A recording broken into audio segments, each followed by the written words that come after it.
with the building of the Shard, this part of North Southwark is yet again going through a complete transformation, you know, and I was just saying to Michael, it feels completely different already to what I was used to 10, 20 years ago when I worked here as an archaeologist, and with the completion of the Shard and all the work around London Bridge, it's going to transform again. So it struck me it was a good opportunity to walk around this area. And what we're going to do over the next 2 or 3 hours is we're going to kind of do a kind of figure of 8 shape with the George Inn at the middle of the figure of 8. So what we're going to do is walk westwards through North Southwark as far as Bankside and Tate Modern, and ending with the Shakespearean theatres, and then we're going to kind of double back on ourselves to Borough High Street and the George, and we're going to have lunch in the George. Then the bonus feature is Michael, who has worked at Guy's over different periods of time, 56 years, and is going to take us in and give us a little insight into Guy's hospital, and then we'll come out the other side of that and head eastwards up as far as Bermondsey, and then come back round City Hall and finish back around here. And it should, if all goes to plan, be about an hour and a half from here until lunch, about an hour for lunch, and then about another hour and a half at the other end, something like that. We'll see how we go. So first, in a moment, what we're going to do is we're going to go down to Borough High Street and talk more there about the topography of the area and the Roman topography. But it's worth noting up here that this part of North Southwark, it's almost impossible now to work out what its original topography was, or even its early geography. And where we are here, we're kind of 2 false layers up. So the whole area leading up to London Bridge was built up as a sort of embankment to get London Bridge over to the city. And then it's all been built up again for the railway. And where we're standing here is in effect a 19th century brick creation that brought the railway into this area. So it's very difficult to get the relationship between Southwark and the, if you like, historic Southwark and its relationship to the city and what's going on now. And that's very much because of London Bridge and now the Shard. And it's worth, so mentioning London Bridge is a really weird, messy station, and it kind of makes sense that it is because it was originally the home of 3 different railways. I forget exactly, it was the London and Greenwich, which was the first actual passenger railway in London. Then there was the Croydon Railway, and I think the Maidstone or the Brighton. There were 3 different railways that ended up as 2 railways. One that sort of carries on as a through route from sort of Greenwich all the way through to Cannon Street and Charing Cross, and the other one that terminates here. And through the 19th century, different configurations were put together. And that destroyed this area historically because of this huge sort of brick construction that had to be built to allow the railway to come in on a level keel. Somebody once told me, it's one of those facts you never quite trust, that if you consider it a building or a structure, the brick railway viaduct that in effect goes from Charing Cross all the way to New Cross is one of the largest brick structures in the world. And if you think about it, practically Greenwich. Greenwich, yeah. And if you think about it, it is huge structure. There was once, as with all the big railway stations, a very fine hotel on this site, the London Bridge Hotel, that was built in the mid-19th century. Great, grand entrance hall, many buildings, complete failure. Nobody ever stayed there, and it's because actually there's no distance you go from here, so you don't really need a hotel. So it was taken over and used as offices by the railway, and then very seriously damaged in the war and pulled down. The station was also badly damaged in the war, was rebuilt in the 60s and 70s. Pevsner, amazingly, is quite generous to it, but it was really a horrible place. But it's now being completely rebuilt again with the planning gain that has come from the Shard. So actually, for the first time ever in a couple of years, this actually might be quite a nice space. The Shard itself, finished in February, built since 2009, a kind of rather obvious that sooner or later there would be a building like this here, with it being so difficult to build really tall buildings in the city. 79 floors, I think. As you will all know, the architect is Enzo Piano, the Italian architect. The tallest building in the European Union, replaced a building in Frankfurt. Who can tell me where the largest building in Europe is? This one. Moscow. Moscow's got the largest building. Interestingly, this is not the tallest man-made freestanding structure in the United Kingdom, which is... Anyone? Oh, no. This is the tallest building by far in Europe. The tallest freestanding tower in England is the Emley mast in Kirklees in West Yorkshire, which is for broadcasting signals. Which even I went, oh, God, yes, it is tall. I didn't realise it was that tall. Owned by Qatar. So all the money from the Middle East. But it is an incredible thing. Not yet full, but these buildings are designed for several recessions. And most of us remember Canary Wharf, which was a complete failure to start with, and everyone said, oh, it'll end up a bit like Croydon, and now is sucking the life out of the city.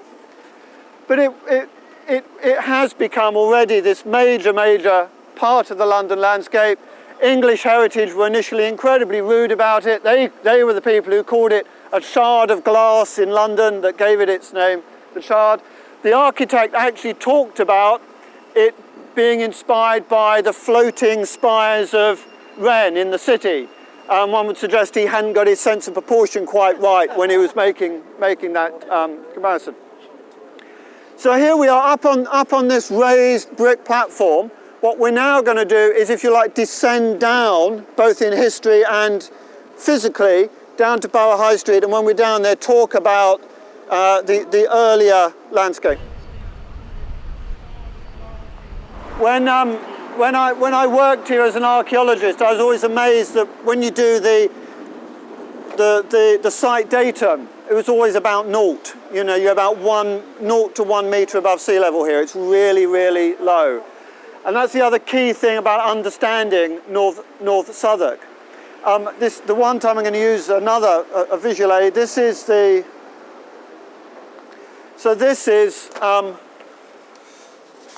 North Southwark in terms of in the Roman period.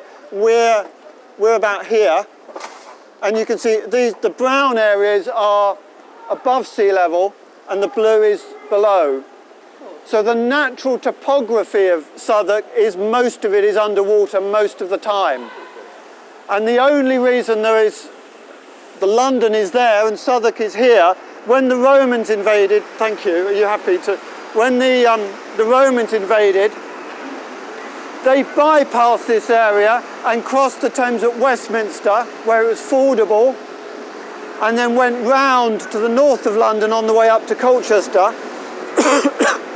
But then when they wanted to form a trading post, they looked at this area and they identified the North Bank as being a nice high area with a nice steep bank, and that they spotted these islands where you could bring a road up to the river and bridge it. So it was a very pragmatic engineering solution to locate London there and bridge it over. And they then moved the roads, so you've got Watling Street, the A2 from Canterbury coming up here, the A3 Staines Street, Chichester. They brought them up here, they meet at the bottom of Borough High Street and then literally jump over these islands to come up to this point for the bridge. And what they then started doing was building revetments and banks to create solid ground here, and a small suburb built up. And that's what gave us Roman Southwark. And indeed, because that was the point where London Bridge was, and where the roads were, everything that came after. So at the end of the Roman period, obviously it became abandoned, but when the Saxons came back, the roads were still there, the city was still there, and it kind of took off again. And this road, Borough High Street, is directly over this Roman road. And in a minute we'll go out again. If you look down, you can see a curve, and it's this curve here. And it still goes back to that point of them very cleverly building this road through these sandy islands. What you also realise is that a lot of the rest of the area at high tide was underwater. It would have felt completely different to how it does now. So when we're up at Tate Modern, we'll be walking over areas that in the Roman period would have been underwater at high tide.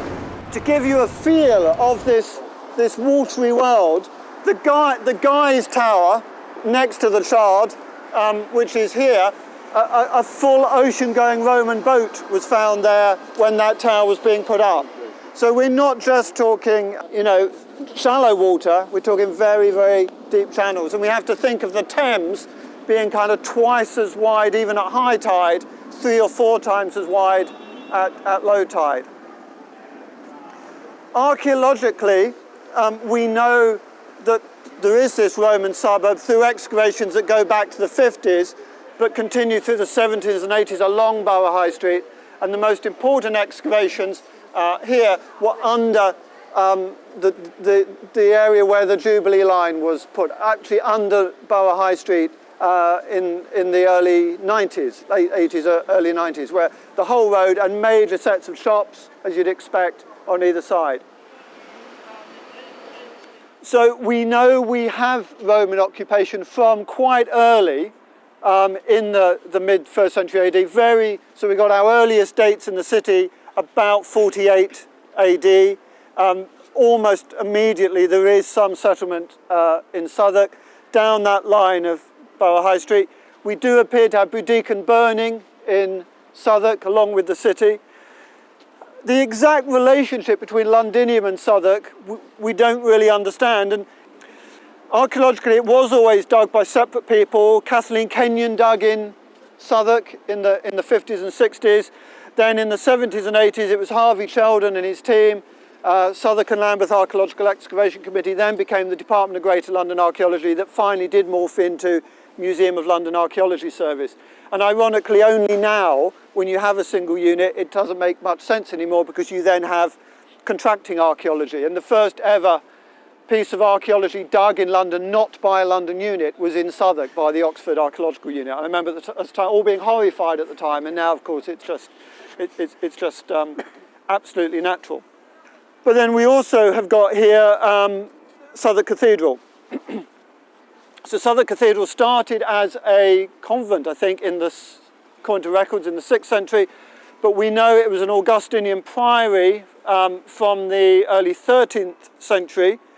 But it was never a great, or it always seemed to be in trouble, and it was always falling apart.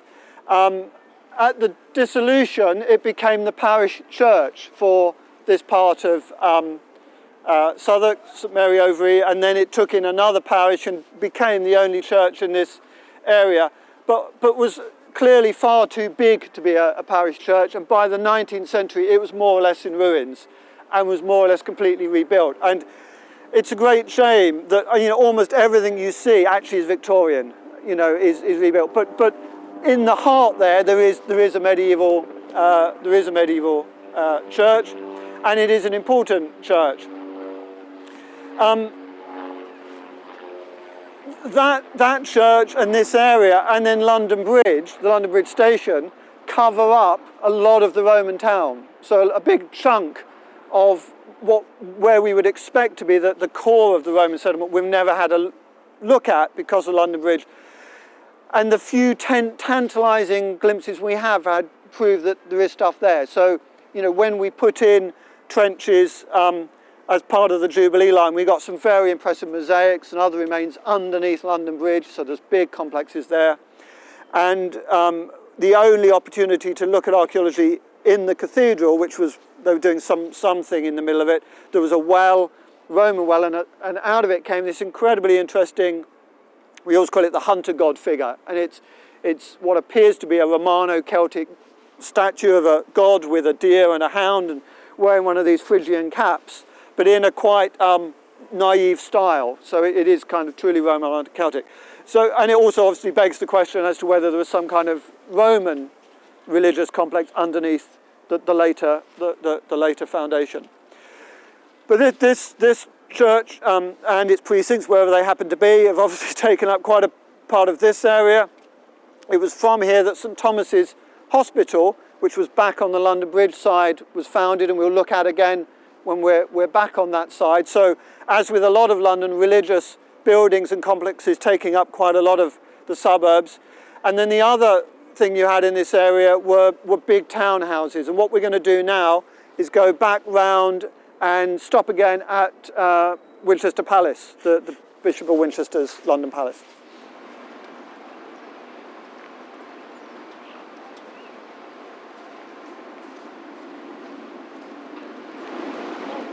So we are now at Winchester Palace, one of the most stupid bits of this ridiculous area. Heaven knows why you can't walk there, but you can't, so it's rather odd. So what we're looking at is the west wall of the Bishop of Winchester's Great Hall, which formed part of Winchester Palace. And Winchester Palace was a complex of buildings that, in this case I do know, went in that direction, and just the other side here there's Winchester Square. So it was laid out a bit like a religious complex with sort of squares and cloisters. Most of the big bishops had London houses. The other really obvious one, of course, is Lambeth Palace, which still survives, and a lot of them were on the South Bank. This was the Bishop of Winchester's palace. Very important person at that time. In fact, where we are now fell within the Diocese of Winchester, so within his territory. First here in the 12th century and lasted through to the 17th century, by which time it was sold and broken up into smaller plots. So you can imagine the floor of the hall is where those three doors are, and those three doors would have led into the sort of pantries and kitchens. So the service bit, the other side of the wall, the hall this side, and then a vaulted basement, which is down there, which would have been for storage, and then other spaces in that direction, and then the river, straight onto the river here at that time in the medieval period. That wall, and what you see is mainly 13th, 14th century, and the window, the very beautiful rose window, is considered to be 14th century. These were all kind of completely lost in amongst warehouses, and then were rediscovered in the 50s, I think as late as no, actually it was earlier than that. It was known in the 19th century. But this area was cleared, and there were the major excavations here of the medieval area, but also very important late Roman remains here. Never really fully understood, but a big complex of late Roman stone buildings, very impressive mosaic floors, and incredibly impressive wall plaster. And if ever you go to the Museum of London, it was put back together as one of these wall paintings that fell face down, so we could do that thing of put plaster on the back and lift it up, and it had two complete decorations, one of which had been put on top of the other, and they would be able to separate out. The later one is a rather nasty pink garish thing, but the earlier one, you have to really go, I mean, the equivalents are at Pompeii, and it's incredibly fine architectural, three-dimensional sort of stuff. So very, very impressive complex of buildings. The lurid part of the story, which you will all know about Bankside, the Bishop of Winchester had a liberty, so he had land that he could do with whatever he wanted to here. And more generally, people could get up to stuff in Southwark that you couldn't get up to in the city. So you tended to put stuff over here that you didn't want in the city. So what Southwark became famous for were its prisons, and we've got the Clink prison, and this is Clink Street, and the name Clink comes from the Clink prison here. The Clink prison, we don't know exactly where it was, but some of it was the other side of this building, And actually, probably at different times, it was different buildings and several buildings. There were a number of other prisons, the Marshalsea, and associations with Dickens and others. Prisons, lots of pubs, brothels, and of course, again, famously for the Bishop of Winchester and the Bishop of Winchester's geese, which was a euphemism for the brothels that the Bishop of Winchester owned and controlled and took revenues from, and also theatres and bear baiting. And again, remembering that the Thames, which we see as a barrier, through most of its history, the bridges were pretty much irrelevant, and what you did was took boats from the different stairs. So it was a very normal practice to come from the city across to Southwark to get up to all the things you weren't allowed to do in the city. So here we are at Bankside, and by now we are way out of the Roman town, and in that area that in prehistory and indeed the Roman period would have been underwater, although there does appear to have been a kind of unoccupied sandy island under where Bankside Power Station is. And the name Bankside is just that, it's a bank. In the medieval period they built a bank in order to reclaim this land, but it was still very much marginal land. And what they did do in the early post-medieval period, this was rife for development, and what was developed here were pleasure gardens and the famous theatres. So underneath, I say Bankside Power Station, it's Tate Modern, were what were known as Paris Gardens, pleasure gardens, and what you would do is get your boat from the city over in and disembark and go into the gardens. They were wooded, and they were famous for spying. It's where you met spies, and you can imagine the other sorts of things you did in the dark under the trees. And as we said, there were lots of brothels here, and there were also the inns, and then there were the theatres. And famously, four theatres here, the Rose at the end of the 16th century, which we'll visit in a moment, then the Swan, and the Swan was built just the other side of Paris Garden, so somewhere at the western end of the Tate, then the Globe, which we will visit, and then finally the Hope, which was also known as the bear baiting arena, which tells you all you need to know. So it would double up as a theatre for Shakespearean theatre, but also for bear baiting, and the Hope was literally just here. So in this very small area, four of these theatres. Before Paris Gardens were there appeared to have been fish ponds. They were known as the pike ponds, so they would have had beef as fisheries to supply the city. But incredibly marshy, horrible digging round here, disgusting conditions, but you did get very good organic preservation. I think we found a Tudor wheelbarrow once that is now, I was at the Weald Downland Museum, and they've got a lovely wheelbarrow. I thought, oh, that's great. We had one of those. He said, yep, it's based on your one. And then, of course, what we've now got is the modern Globe Theatre, built by Sam Wanamaker in the 80s and 90s. Sam Wanamaker, the American actor and director, who had this obsession that how on earth could a country like England that had given us Shakespeare not be marking its importance. It took an American to do it. And incredibly ironically, just as they were starting that, we found the Rose Theatre.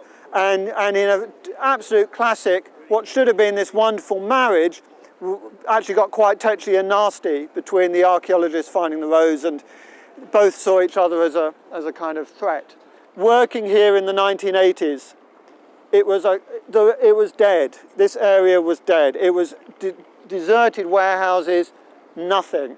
And to see what it is like now, I spend a lot of my life now persuading people to invest in arts and culture, because it really makes a difference to the economy. And all I need to do is bring them to Bankside, and see the transformation that has taken place here, and the number of people here.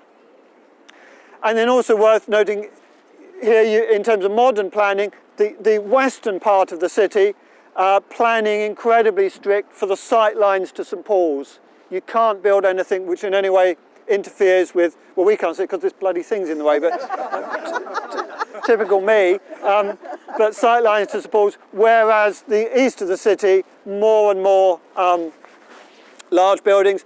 And this thing you can see, which they call the cheese grater, which has got the slope. You think that rather odd angle. That is all about, actually, again, the sight lines to St Paul's from that direction. That when you're sort of Fleet Street looking in this direction, that building couldn't have come any further this way because it would have interfered with the sight lines, which is why it's got that angle. And there's this interesting thing going on now about the City of London, how it competes with Canary Wharf, and whether we're going to have more and more of those sorts of buildings, or what's going to happen. And of course, going back to the Shard is also a response to that. Okay, so this is the site of the Rose Theatre. So I'm sure all of you are familiar, but we're talking about these sort of hexagon-shaped theatres. At this period, coming out of the medieval period, there were two kind of models for theatres, the kind of inn type, long and thin and rectangular, or these more amphitheatre types that thought would be kind of based on bear baiting kind of arenas. And the very first one in London was the theatre, which was up in Shoreditch, and then the second was the Rose that was here. And then, as I said, the theatre was actually dismantled in Shoreditch and used to build the Globe, and the other two I mentioned, the Hope and the Swan. And it was that great period of Elizabethan theatre which gave us Marlowe and Shakespeare and all of those other fine folk.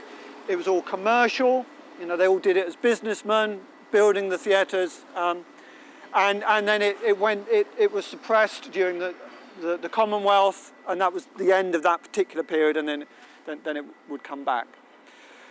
So the Rose, in the 1980s, all of this area largely derelict warehouses. Planning permission for this building, Rose Court, as it became known, because it's on Southwark Bridge, nice and close to the city for offices. The Museum of London knew that this was probably the site of the Rose, so we negotiated a 10-week evaluation. Within the first couple of weeks, it was pretty clear not only was the Rose still there, but it was incredibly well preserved. And in effect, we got 2/3 of the ground plan of the Rose Theatre. And that poster there, which has got Marlowe and Shakespeare in the middle, is superimposed onto a kind of plan. So we had the entire outer wall and inner wall and stages and evidence for its rebuilding. It was an incredible preservation, but incredibly embarrassing because we had this 10-week deal. It all went completely belly up. We fell out with the developers, we fell out with English Heritage, we fell out with Southwark. It got incredibly nasty, and it got a huge amount of publicity. Every day there would be a new, you know, Dustin Hoffman or Superman, or, you know, someone would be down here, Charlton Heston.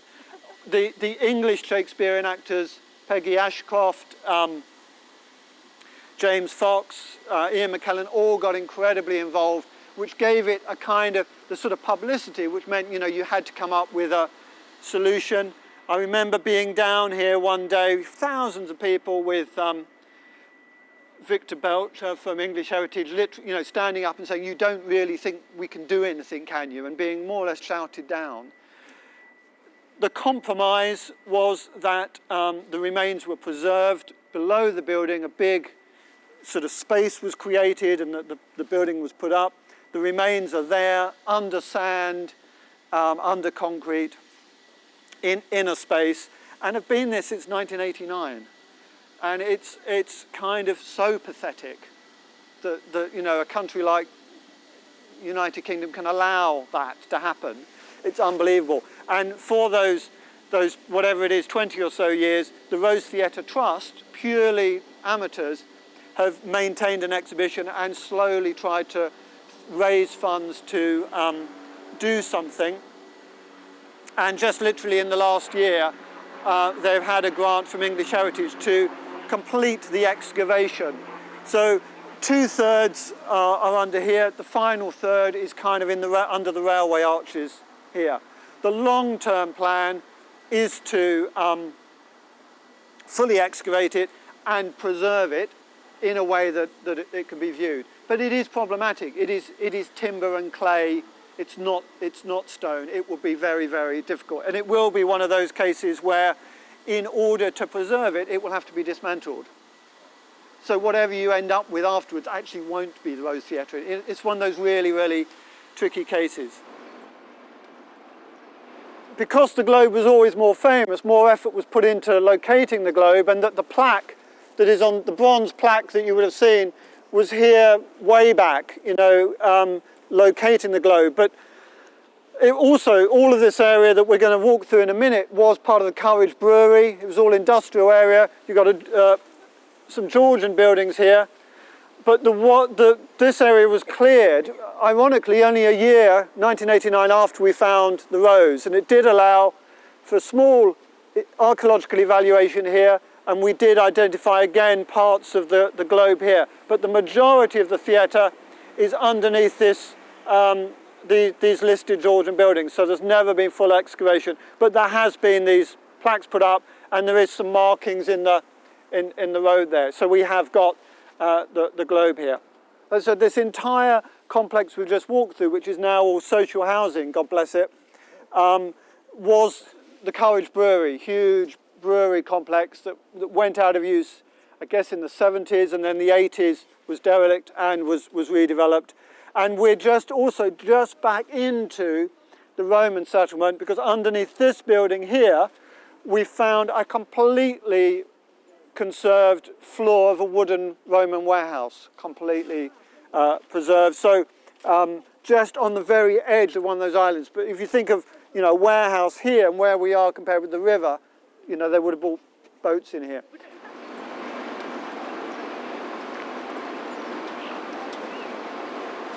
St Thomas's Hospital, founded in the 12th century as obviously a religious hospital, and then surviving all the way up until the 19th century.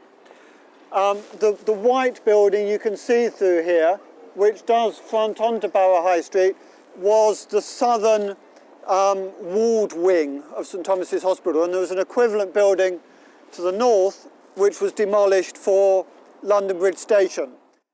And then Guy's Hospital, which is on this side, was founded because, as I understand it, that Thomas's was kind of overcrowded and needed. But what I'm now going to do for the next half hour or 20 minutes is hand over to Michael, who's going to introduce us to Guy's Hospital. Yeah. The only thing I'd say about St Thomas's was that it survived until the Reformation and the dissolution of the monasteries, and then it was a derelict for a number of years, and then Edward VI refounded it, and before it was dedicated to St Thomas a Becket.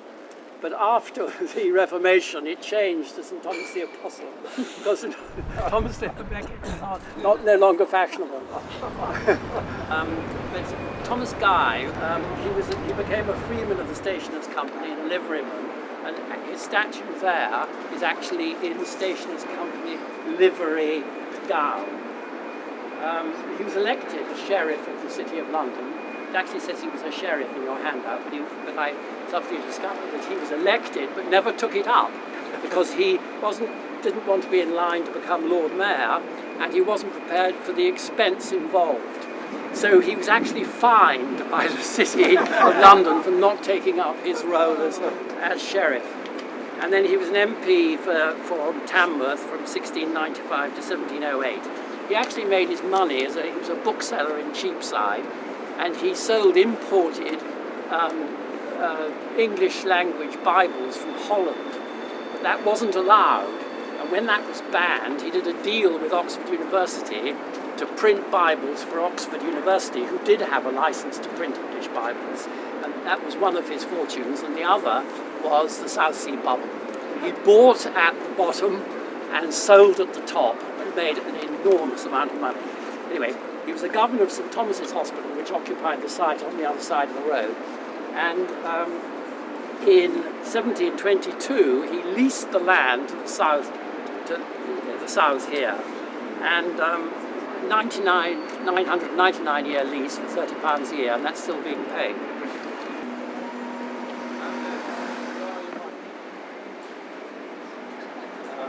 And this here is an alcove from the old London Bridge, the one that was knocked down in 1831 or something like that. And I went into store somewhere, and it was bought by the hospital, I can tell you when, for 10 guineas in 1861, so it sat somewhere for 30 years. And then it was erected here in 1926. The statue of John Keats. John Keats was a medical student of Guy's, and he actually qualified as an apothecary from Guy's, and worked for a while on the wards, but he very quickly gave that up. And there was no statue of Keats anywhere in the world until 2003 or 4, when we commissioned this, and this is by Stuart Williamson. It's 4% bigger than Keats was. And it was opened by the Poet Laureate in 2005, I think. And the alcove refurbished. And we're now in Bermondsey, and Bermondsey, the traditional, as I said, industry of Bermondsey was leather making. And we're going to go that way, and I'll talk a little bit more about why.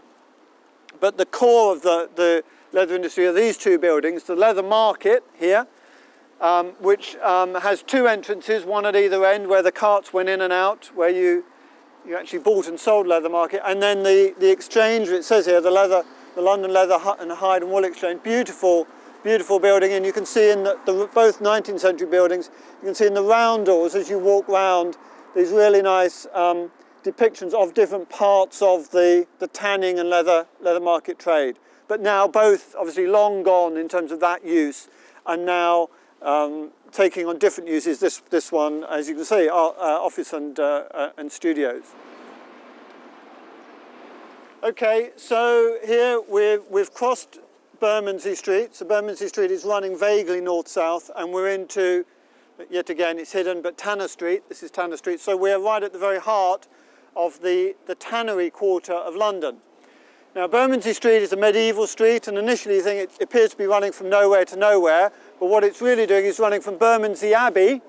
So if we were to go another couple of hundred yards in that direction in the medieval period, we would come to the Cluniac house of Bermondsey Abbey, one of the richest and finest medieval houses in Britain. Incredibly fine, completely demolished at the Reformation and now invisible. There is one hinge of a gate from the outer precincts, but nothing else. Although now pretty well excavated in the 80s and since. And if ever you're down that way, the crossing of Tower Bridge Road, which we'll come to in a minute, and Abbey Street is more or less the crossing of the Abbey. So when you drive down Abbey Street, you're driving down the nave of Bermondsey Abbey. And there was a parish church, as often there was, associated with the Abbey, which is still at the end of this street. So what this did, Bermondsey Street, was link the Abbey and the Abbey complex up to the river. But this also became, in the early post-medieval period, the tanning quarter of London. If you look at most cities, for a tanning quarter, you need lots of fresh flowing water, you need access to the raw material, the animals, and you need to be downwind of the people. And where we are here, with westerly winds, we're downwind of all the people who are over there, and there's plenty of fresh water, the Neckinger stream, which also run in this area. So this is where the tanning industry built up, Tanner Street. And if you dig a hole anywhere in this area archaeologically, you will find tanning pits and the remains of tanning, and vast amounts of horn cores and bones. And all around here, I've done digs. And as late as the 50s and 60s, there was still just about a tanning industry here, footballs, some other stuff. I came to the last tannery that was still operating. I think it was 1986. It was just round here. We were digging a site, and these people came out and said, what are you doing? As they do, and we explained and said, well, that's really interesting because we are a tannery. So we went in, and it was dealing with exotic skins, and it was dealing with ostrich and frog and snake, and it was basically bringing them in, turning them into handbags and such things, and sending them straight back to the Middle East. And the only reason it was the last surviving one because it was dealing in this very high-end exotic. And I believe me, in that tannery there were things that looked like something out of Dante's Inferno. You know, big guys stripped to the waist, stirring vats of snake skins, and rows and rows and rows of women who looked like they were working sewing machines, but what they were doing was buffing skins. It was an incredible thing. And I said that was about 1986 or 87. That is now a hotel. The tanning industry is completely gone, all gone, you know, to parts of the world where labour is cheaper. But this is the tanning quarter of medieval and later London. So yet again, without labouring the point, yet again we find ourselves surrounded by early 20th century social housing. So yet again, more evidence of the attempts to clear the slums and do something about this what was an incredibly poor part of London. And of course, we only have to go a few hundred yards in that direction, and we're in the Rookeries and you know, Oliver Twist and Fagin and all that. So this whole area, you know, famous for how poor it got and the attempts to help it out. And of course, one of the ways you help places out were with churches. And what we're looking at here are what's left of St John's, Horselydown, which was an early 18th century church, which was the last of the churches. So you had Wren's churches, then you had the churches that followed by Hawksmoor, the ones in East London, some of which we saw last year, and then Hawksmoor did two churches with John James, this one and the one in Old Street. And by that time, you couldn't help feeling he was getting a bit kind of almost like a bit blasé and a bit experimental. And the one in Old Street had a kind of obelisk as a spire. This one famously had a column, a broken column that tapered, and it was just really odd looking, but was a landmark.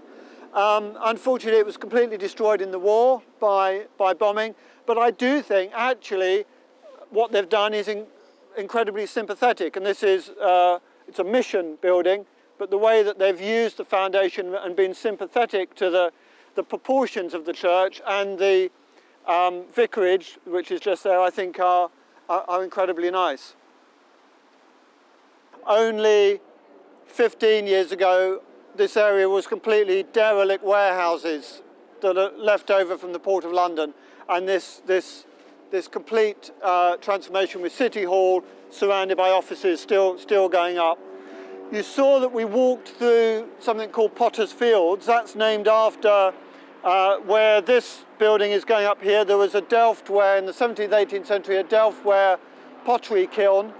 There was a whole series of those Delftware Tinglaze kilns along the Thames. There was a major one here.